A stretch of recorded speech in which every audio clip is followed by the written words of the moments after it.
Hi, I'm Lori. And I'm Kevin, and this is No Longer Ashamed. We are survivors of childhood sexual abuse. And we're here to share with you that if you're a survivor, you don't have to be alone. Our logo is a salamander, and the reason is a fire salamander can survive a fire, and you have survived a fire. We want to help you with your journey to healing and hope. We are all survivors together, and we walk this journey together, and you are not alone. By telling our stories, we are hoping that you will have the courage to share your stories as well and find your voice. Because stories are so important, and for so long I know that I wouldn't tell my story, but when I finally shared my story, that's when I got my freedom. And this is our journey and your journey to healing and hope. So come with us. I wanted to revisit why it's so important to tell your story, because we've learned more about it as we've been doing our podcast and having people share their stories and watching what happens as they share their stories. And also we've learned some of the things to look out for when you share your story, because I've also been considering, how when we talked to Sam Dordulian from the Dordulian Law Group, who we interviewed, and how it can be re-traumatizing for survivors to tell their stories. You can be triggered again by telling your story. And we've even talked to some of the people that we've interviewed how it can be triggering to talk about your story. And so that's something to look out for. But we talked about how when you tell your story, it helps you to get out of your head, because until you tell your story, it's stuck in your head. Right. And the science says if it's bouncing in your head, your brain can't file it. But once you put words to it, all of a sudden, now it has a category where it can actually get filed. And that's what I really want to emphasize is I think what happens from looking at what has gone on with some of the people who've told their stories is you put it in a place, and what that place is, it's in the past. You're defining it as something that happened to you, and you're putting it in the past, and you're starting to locate it there. And until you do that, it hangs around. It doesn't always feel like it happened to you. It feels like it's still lingering. It's still kind of, you have to be aware, because it's like it's almost like it's still happening at times. You have flashbacks, you have all these night terrors and stuff, and it still lingers. And when you get to talk about it, you're defining it. And the way you define it is by putting it in the past, by this is what happened to me. And especially when you get in touch with the lost kid, is you're establishing that connection, but you're also putting what happened back in the past to that lost kid, and that way you're helping that lost kid out, but it's not a part of your present. It's not part of what you're dealing with now. It's not in your present. And I think that's a big part of telling your story is, like you said, you're putting it in a place, and that place is the past. Well, not only does it give it context, because like you were saying, when it's in the present, then you are in survival mode and you are still that child. Yeah. But when you begin to tell it, then you get some distance and separation from it. And you have that context of, oh, I don't have to be in fight or flight right now.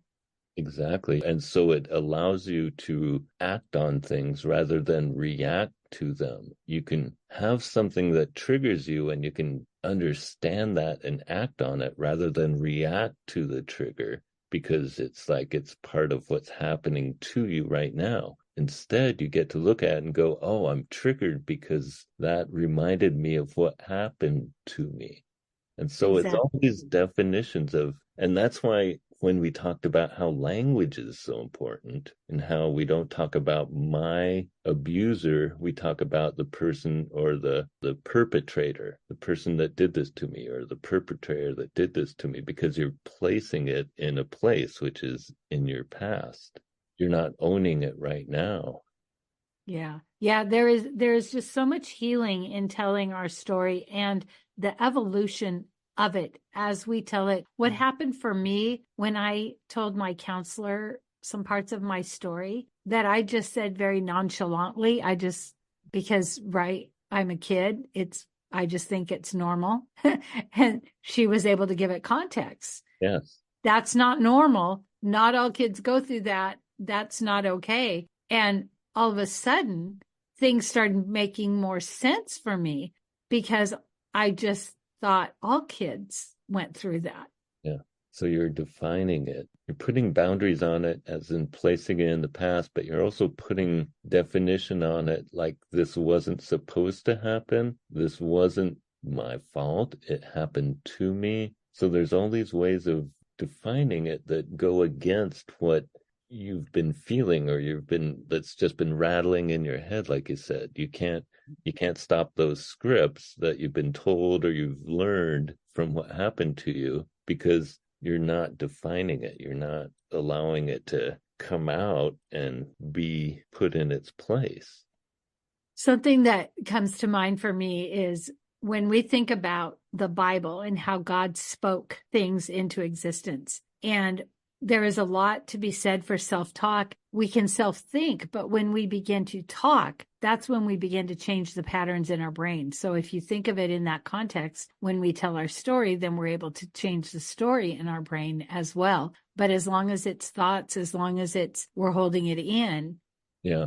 And even when for me, I do a lot of work helping people with self-talk, and they want to just think it. Yeah. But if they hear it and they say it, that's what makes the difference. You're allowing it to be buried if you're not talking about it. You're allowing it to stay in this place where you're not addressing it. You're trying to hide it. You're trying to keep it from coming out. Mm-hmm. But it will stay in that undefined issue, and you'll never examine it. But like the other thing we found out, it can be triggering. You can have like recurring stuff when you talk about it. So it's important to be prepared for that. How do you prepare for that? Well, I think for me, I had certain times and certain places where I actually was able to talk about it at first. And this is one of the reasons I wanted to bring this up, is because I think for both of us, we have gone beyond, we've gotten past this stage a long time ago.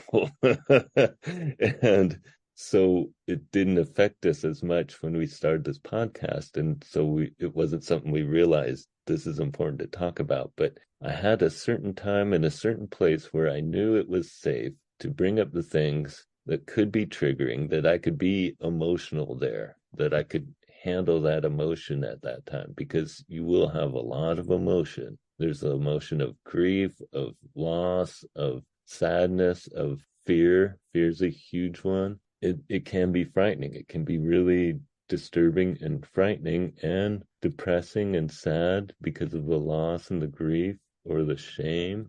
So I had a place where I knew I could handle experiencing those emotions and was able to get through them safely. So having support. Yes, I had support. I had first my therapy and then my group therapy, and both of them was what got me over that threshold of it being triggering every time I talked about it. This isn't something that you want to walk through alone. One thing I want to say is, I know, Kevin, for you had a lot of emotions, but I didn't. I had no emotions. So you might not have emotions, but having the support. So if you do, or if you don't, because for me, sharing my situation with no emotion when it was so horrific, that was very unsettling to people around me. So we don't know what you are going to feel. We know what we went through, but both of us, whether you really react, is having that support is what really makes the difference, because this is not a journey to walk alone. And I wasn't in a support group. There wasn't such a thing when I was going through it. But I did have the one counselor, and she was very faithful to be there for me every week and help me process it. And I was so grateful. I think I would have loved a support group, knowing that other people went through it, because I really felt alone. Like I was the only one that, like if we were in a group of people, I was the only one that had bad things happen. Yeah, and that made a huge difference for me in knowing that I wasn't alone. So I could share this and they would understand because they had been through very similar stuff. And so they would understand why I would be upset or distressed or scared to talk about it. Mm-hmm. And that's why we do preach. It's so important to find a support group, and especially it's so important to find a good therapist. Now, you might not be ready right away to find a therapist because going to therapy is also difficult, but you have to bring up stuff in order to get, to have therapy be helpful to you. You have to bring up the stuff that's hard. And that's the thing about therapy. It's not easy. It seems like, you're just going to go talk about stuff for a while with someone, but no. Bringing up this stuff isn't always easy and it isn't always fun, and it can be really disturbing at times. And it's important to be prepared for that. And I think one of the ways you prepare for that is you find a therapist that you feel comfortable with. You start to build a trust with them. And so it starts, generally, therapy doesn't really start until you start trusting that therapist. And then things start rolling. And I will say this, and all therapists are different, but it seems like most therapists will go at your pace. Like they're not going to push you to tell them everything right away. So you don't have to worry that you got to go in and you got to spill all the beans. You can test the waters. You can go slow. And if you have insurance that pays for therapy, do it. And if you don't like your therapist, you might give them a couple chances, but get a new one. Don't just give up on it. Find someone that you feel comfortable with, that you feel like you can trust them, and that they're giving you the support you need when you do start sharing things that are really hard. If they're not validating you very well, then it's important to find someone that does build you up, that does give you support when you're needing it. Yeah. And one thing I would like to add is once you have told your story, if you tell your story to like a group of people when you're ready or when you're in a support group, being in a support group is a little different because you're with the same people. But for instance, sometimes someone will say, hey, will you just share in our Bible study, or will you just share? And there's something that I have been a real advocate for when I teach podcasting on how to tell story is make it I, me, because this happened to me this week. I was in a big mastermind and somebody shared something and they said, when you get this thing and then you feel this way. And I left the group because I just felt like I didn't belong because I didn't feel that way. And the way they told it was like, this happens to you and saying, so everybody would feel this way. And I didn't. And it made me feel like I didn't belong. And I just, I was one of a lot of people in the group and I just left. And I thought, if that person would have said, when this happened to me, I did this and I felt that, I would have been able to hear their story. But because I was kind of in a vulnerable state that day, I was like, you're telling me how to feel. I don't feel that way. And so basically they're telling me I'm wrong. And so when we speak our story and we don't own it and say I, me, we can really trigger other victims, and we can also make people feel as though they don't belong because they don't have the same emotion. If I said, you tell your story and then you have no emotion, they might go, oh my gosh, I had so much emotion. What's wrong with me? Because that's what we do. We always think what's wrong with me. So we can be really responsible in telling our story by saying, it happened to me. I did this and I felt this. And I just think it's so important. And I want people to do that because I feel like a lot of survivors are getting battered. So another thing that happened, it was in an all week long mastermind with different people. And this person, I love her. She's a guru. I love her. She is a speaker on stage. And so she studies artists. And she'll borrow their moves so that when she's on stage, she's really hyper and everything. So she started with, hey, does everybody who loves Michael Jackson? And I was like, are you freaking kidding me? And she went on to say, he's got these moves. And I didn't leave because I knew the content was going to be good. But I thought, I wish I could go to her and say, do you know you lost 40% of the room? Because 40% of us have childhood trauma, and you're just highlighting a pedophile. Yeah.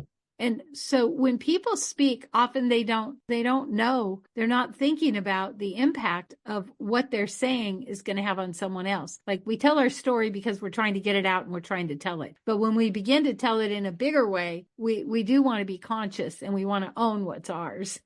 Yeah, and that is also part of how you put it in its place. If you're describing it as, hey, when you go through this and this happens, and you're not putting it in a past that happened to you, you're describing something that's still happening. Right. And you're distancing yourself from the reality of it. Yeah, and it's kind of like that connectedness when you're saying, my abuser did this to me. Well, you're just not separating yourself from that abuser. You're owning him. Yeah, so it is important to pay attention to how you talk about it when you do first describe it. And maybe you're still owning it in some way. You're still hanging on to it in some way. And that's why telling your story is so important, because you can pay attention to that. You can and when you first tell it, you don't have to worry about anything. It's just when you start sharing it in groups on podcasts, because your story is going to help people. Yeah. Once you've got it out, once you're comfortable talking about it. I mean, think about, Kevin, the first time you told your story versus now, because you just got to be on a podcast and share. Why don't you kind of share the progression of how it was different and what it was like? Oh my. I think the big difference was its effect on me by far, because I was so afraid of how it was going to change everything with whoever I told my story to. So the first time when you told it? The first time I did it, I was so afraid of how it would affect and what it was going to change and what was going to change in my life because of talking about, and how I thought everything was going to change. Everything was going to be different. Everything would be affected. I thought, you have this kind of overwhelming view. And gradually I realized it wasn't going to change my life as long as I didn't define my life by this. And I think that's where it started to change, because at the very beginning, it felt like it was going to define me. It was what defined me. And that was why I was the way I am. And because of that, it defined me. And I think it was a process of realizing it didn't have to define me that also allowed me to address the issues that I had because of what happened to me. Because until then, I didn't address those issues because I let it define me. And so there's this, the process. So as you realize, as I realized. As it starts to put in its place, I think it doesn't happen immediately, I think, although I think some of the people we've talked to, like Dan, it changed everything for him all at once. And I think that was the realizing he put it in that place of being in the past. And so he could talk about it without it being in his presence and defining him. And I think that's a huge part of telling your story, is realizing it doesn't have to define you. So now that it's been a while, and even when we first started the podcast and you shared some things, it affected you, but now it's kind of different. So now you are on with our friend Mike, and how was it different for you telling your story?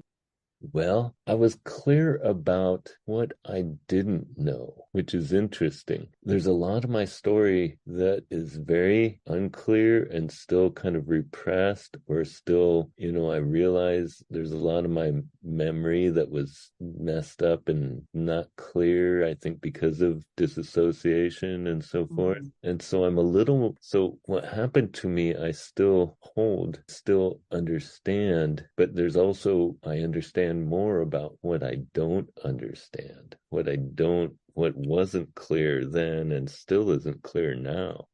And when you tell it, like, do you feel empowered? Do you still feel like, oh, I wish I didn't have to? I remember a friend of mine who was an alcoholic, and she's, after 10 years, she goes, do I really have to still say I'm an alcoholic? Like, was it easier, and did you feel like you were helping people, or was it still really painful?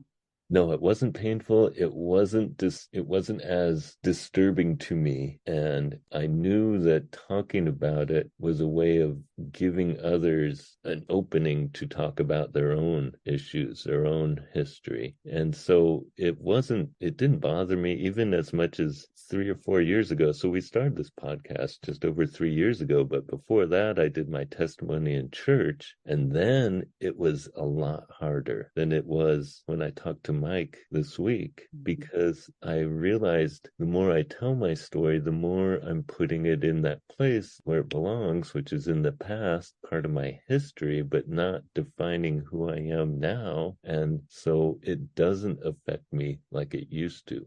Yeah.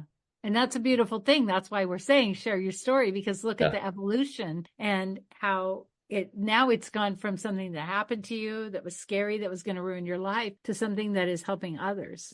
Yeah, hopefully.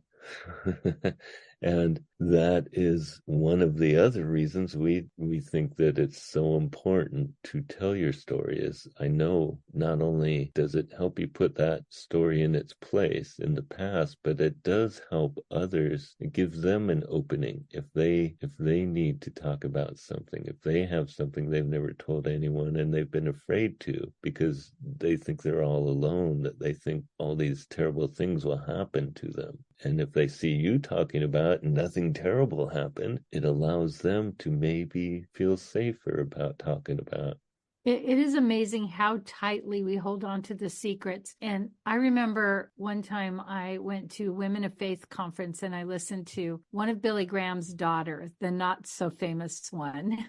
And she told a story about a second marriage to a scary person who she had to escape from. And it was very similar to, I don't share this story very often for reasons in the beginning of being stalked, things that were happening. But so I didn't share the story. Plus there was so much shame and embarrassment that I'd gotten into a domestic violence situation. And I was so hard on myself. I had so much shame. And when I heard her tell that story, and she said she did not want to tell the story because her dad was famous and she thought she brought shame on the family. She thought she should have known better because these con artists, these people that do domestic violence are con artists and they fool the best people. But when I heard her share her story, I cannot tell you the relief I felt. And I didn't even know I had been holding in all of this because I didn't want anyone to know what I'd gone through. And I didn't want anyone to think that I was a big dummy for, marrying somebody. It shows that as you work through it and you share, even though it's a hard story, and like the ladies at the Esther's place that I work with, they're like, now they're clean and sober. They don't want to tell you the story about being in jail and stealing and even being sex trafficked. And yet when they do, other women in the room start crying. They're like, oh my goodness, you made it out. Maybe I can too. Yeah, we don't realize what our story can do for someone else, what it can mean for someone else until we tell it. Yeah. I mean, we will never know what it could mean for someone else, how we can answer someone else's prayers by giving them an opening, an avenue, just a reason to feel like it's safe to share. Or they're not alone. Yeah. I'm not the only one. And, so first with my childhood abuse, I thought I was the only one, never could tell anybody. And then I end up in this marriage and I'm like, feeling like the biggest failure in the world and realizing, oh, this actually is a thing and it happens to people. Oh, and it's not that they're a terrible person. It's a thing that happens. Even lawyers, doctors, smart people. It's not, sometimes I think we think violence doesn't happen to the wealthy or like there's a word for it, like there's a class system or there's only poor people or sad people get abused, and it's easy to make it about us. I love that you always say it happened to us. Yep. It was never our fault. So that's why it's so important, but it is important to understand that it can be hard and it can be really hard at times, even when you think you're kind of past and feeling comfortable telling your stories, all of a sudden something else comes up and you're like, now I gotta talk about this. I don't want to talk about this. But you know what's cool? And we've seen this is when we're in the healing process. So when we're getting counseling or we're doing the work, when those things happen, we know what to do. We have tools. We may not like it that we have to face it, but we know we can, right? Yeah, and we also understand that we can deal with it because we've been through so much. We've been through so many other things. We realize it's hard, it can be tough, but you can do it. There is a reason to do it, and it's doable. Mm-hmm. You Yeah. just gotta tough it out sometimes, which isn't always fun. And it's not fair, that's for sure. We didn't get dealt a very fair hand, but I think in the end we come out a lot stronger than most people who haven't been through much. We come out with a better understanding and empathy of ourselves and a better understanding and empathy of others who are going through stuff. Yeah. There's that idea of gratitude, and people who haven't been through anything, they say, talk about, oh, I can be grateful for everything that happened to me because it helped me do this and that. And I'm at a stage where I can just realize they've never had trauma. Yeah. But also I can be grateful, not like, oh, I'm so glad that happened to me, but I can be grateful for where I am now because of what happened to me. And I think it's a small shift. I don't find myself wanting to fall on my knees and thank God that happened to me, but I can thank him for where I am now in spite of, and that there is a pathway and that there is healing. And we talked with Dana last week, and she kept using the word freedom, that she felt so bound her whole life. And when she really delved into it is when she began to feel the freedom. And isn't that what we want for everyone? Yeah. I think I'm very grateful for the process, even though it can be really hard. I'm grateful that I went through the process to get where I am now because I learned so much. And even in the 3 years we've been doing this podcast, I have learned so much, and I'm very grateful for that. And it's been very reassuring that this works. What we're talking about, there is hope when you do the work, when you do the process, when you do the steps, when you do the hard stuff. Mm-hmm. It works. There is healing, and healing is worth it. It's so worth it. And so it's very reassuring, and I'm very encouraged by what has gone on just in the past few years that we've been doing this podcast. Just so much has changed in ways that I never expected. Yeah, and I think we have learned so much. So we would like to open the invitation, and Kevin and I always kind of joke about it's so much easier. It seems so much easier to get women to come on and tell their story, but we always want to leave the invitation open. If you want to contact us and share your story, you can reach out to us on our Facebook page, or I think that's the best way, on No Longer Ashamed Facebook page, and reach out to us, and one of us will get back with you. But being brave enough to tell your story is really scary, but also think about extreme athletes. I mean, most anything we do that we want to be really good at, we have to do the hard things. We have to get uncomfortable. Yeah. And it's okay to be uncomfortable. And when we are still in that, what did you say in the beginning, when we haven't shared, and so we're still in that kind of bubble, we might be so afraid to be vulnerable. But if we can do it afraid, find that one person, do it afraid, little by little. And I love that Kevin keeps saying process, because it is a process. But I think we can promise you, can we promise them it will begin to feel better? There's no set timeline. I know for me, it took me a while before I got really happy about sharing. I'm still not. I mean, I do share, but not very often. Yeah, and I don't have a problem with it anymore. And I sometimes I share a little too often or too easily, but I think what I can definitely say is that it does get better the more you share. Mm-hmm. And that I can definitely say is true. And especially if it's really so hard at first that you're in complete panic meltdown, take your time, share only little bits. You don't have to dump the whole thing out at once, but just find that safe person, find a therapist, share what you can, and just pay attention to how you talked about it, and see if you can find another way of talking about it that puts it into place, that makes it less obtrusive to you, less of a effect as far as it's not going to make you just completely melt down or dissociate when you talk about it. Mm-hmm. You're able to place it in a space where you know it's in the past, it's not defining you now. You can look at it from a distance rather than it's in your current life. Yeah. And that's the power of the spoken word. That's the power of our speech. And that's why I always love to say how God spoke the world into existence, and we can speak the healing into existence. And for many of us, we were told to never say anything, to never tell. And so that's the overriding fear for a lot of people, not everyone. And that if we can find a way to believe that, breaking that bond, telling that secret, alcoholics say we're as sick as the secrets we keep. So when we get honest, when we get real, then we get well. And when we hold these stories and these things in, we do get sick. That's scientific.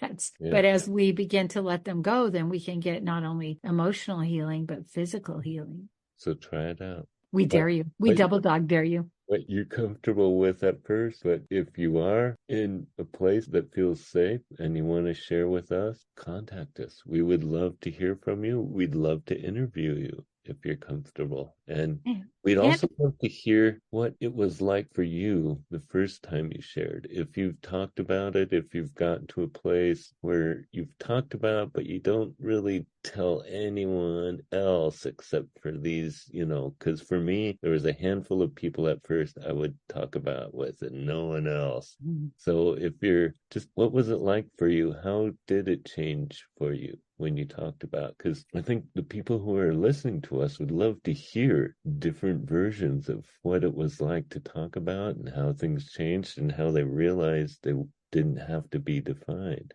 And it's okay if you only have pieces.